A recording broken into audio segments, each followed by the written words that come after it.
Oke, sampai ketemu lagi dengan Letri.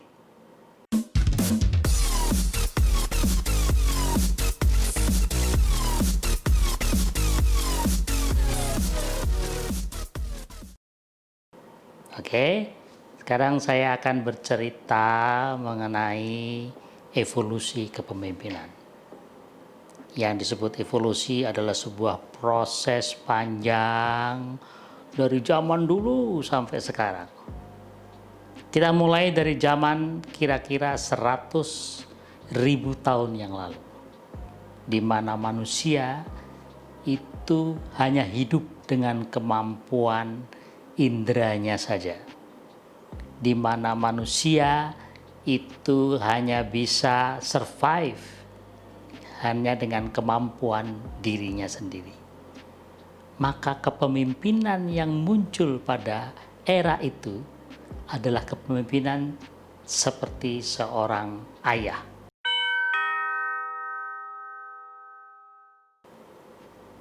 Di mana sang pemimpin itu akan melindungi anggotanya.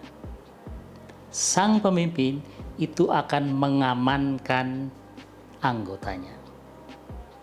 Dia memberikan rasa kasih sayang yang kodrati, yang naluri sebagai seorang manusia.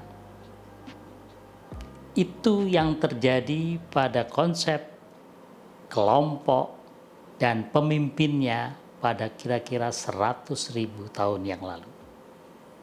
Jadi di sana yang ada adalah bagaimana mereka survival, bagaimana mereka hidup untuk dirinya sendiri saja.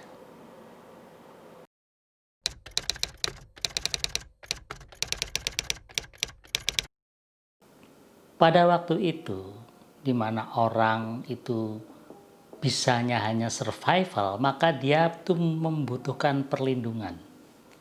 Dia membutuhkan pengamanan karena dia hanya secara fisikal saja gitu.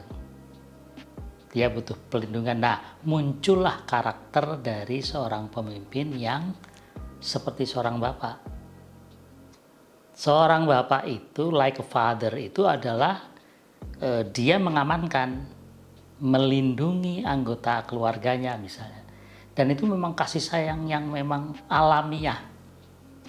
Pada kelompok orang-orang yang pada masa itu memang membutuhkan seorang yang melindunginya.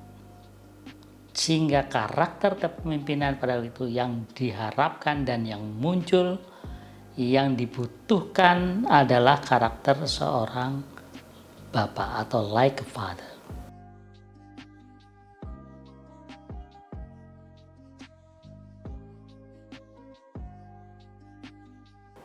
Nah, kemudian evolusi tahap berikutnya terjadi kira-kira 50.000 tahun yang lalu. Kita sebut sebagai kepemimpinan seperti seorang ketua.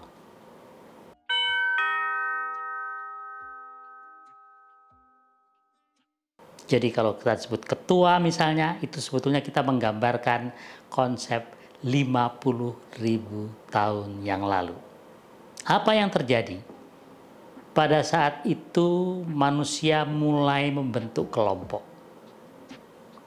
Pada saat itu manusia mulai membuat komunitas-komunitas kecil. Dan sang pemimpin atau yang disebut sebagai seperti ketua, itu dia mengayomi kelompoknya. Dia memberikan nasihat. Dia memberikan restu kepada kelompoknya. Dia memberikan teladan kepada kelompoknya. Dia menunjukkan karismanya. Dia cenderung kepada konsep senioritas.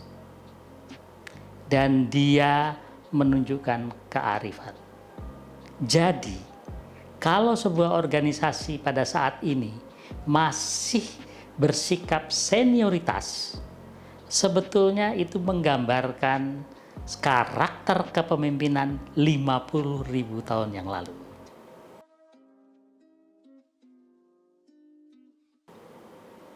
Kalau seperti sekarang sebagai seorang pemimpin masih menunjukkan petuah, masih memberikan petuah-petuah buat anggotanya, maka itu sebetulnya adalah konsep kepemimpinan 50.000 tahun yang lalu.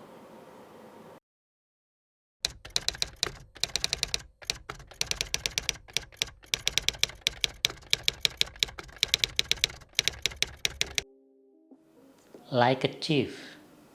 Karena yang dibutuhkan itu sudah mulai terbentuk kelompok pada saat itu. Masyarakat itu sudah mulai mengelompok. Dia membutuhkan seorang yang memimpin, yang memberikan nasihat, ya, yang kemudian memberikan semacam restu terhadap tindakan-tindakan kelompok, yang dia harus menunjukkan karisma. Dibutuhkan orang yang seperti itu tuh. Dia harus menunjukkan karismanya. Yang cukup kuat adalah senioritas. Jadi pasti akan yang ditunjuk adalah seorang yang memang lebih senior. Itu dia, muncul karakter pada 50.000 tahun yang lalu.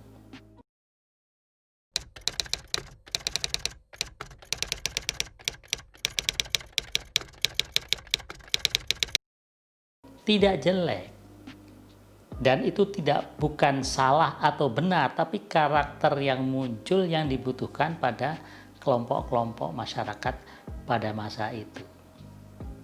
Sehingga kita harus paham betul bahwa karakter yang muncul itu pada saat ini bisa juga muncul gitu. Karena barangkali kelompok itu karakternya muncul seperti 100.000 tahun yang lalu atau 50.000 tahun yang lalu, dan membutuhkan style atau gaya kepemimpinan seperti itu. Nah pertanyaannya sekarang, teman-teman pernah nggak melihat itu? Baik di lingkungan maupun di organisasi, seorang pemimpin yang style atau gayanya itu like a father, seperti seorang ayah. Dia mengamankan, dia melindungi, gitu kan. Kemudian dia memberikan kasih sayang secara natural. Pernah nggak melihat itu? Atau teman-teman pernah nggak melihat like a chief, seperti seorang ketua? Jadi dia itu memberikan petua sebagai seorang ketua. Seorang pemimpin, dia memberikan petua kepada kita, memberikan restu, kemudian dia senior begitu. Itu karakter atau pola karakter sebetulnya adalah masa yang sudah lama, dan itu kemungkinan besar akan bisa muncul pada saat ini, pada saat dibutuhkan. Nah, sekarang apa kepentingannya? Kepentingan kita adalah memahami bagaimana kita merespon terhadap seorang pemimpin yang punya karakter seperti itu. Nah, itu nanti lebih dalam lagi akan kita bahas. Tapi bagaimana kita merespon terhadap seorang ketua ataupun seorang pemimpin yang punya karakter seperti itu. Sebagai anggota kelompok, kita harus mampu meresponnya. Oh, memang karakternya seperti itu. Tetapi itu bukan hanya itu karakternya sebagai seorang pemimpin. Itu lebih kepada dominannya. Nah, itu dominannya dia, sebagai seorang bapak ataupun sebagai seorang ketua. Like a father or like a chief. Tetapi nanti di dalam perjalanan penjelasan kita sampai dengan mendekati masa saat ini, itu ada karakter-karakter yang dipunyainya juga, tetapi dominannya adalah dia seperti seorang bapak atau seperti seorang ketua di dalam kelompok.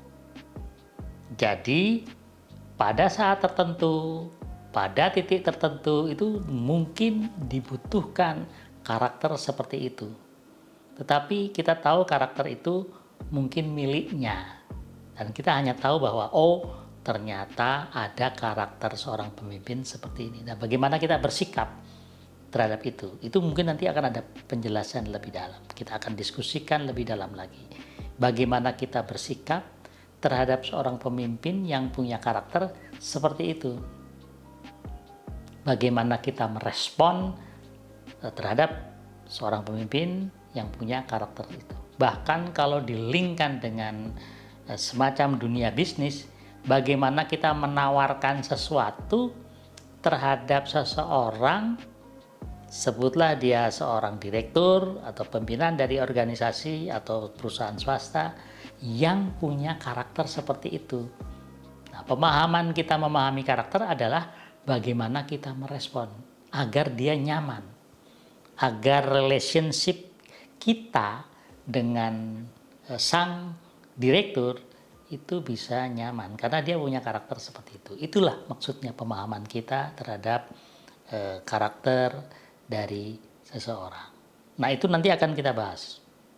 Ya, nanti pada sesudah memahami semua karakter yang ada sampai dengan mendekati era saat ini, nanti kita akan bahas bagaimana kita merespon terhadap seseorang dengan karakter seperti itu, atau seseorang yang mempunyai dominasi karakter seperti itu. Karena mungkin saja seseorang bisa berbeda karakter pada situasi yang berbeda. Oke, baik. Saya kira nanti kita akan perdalam lagi, pelan-pelan saja ya. Oke, terima kasih. Salam.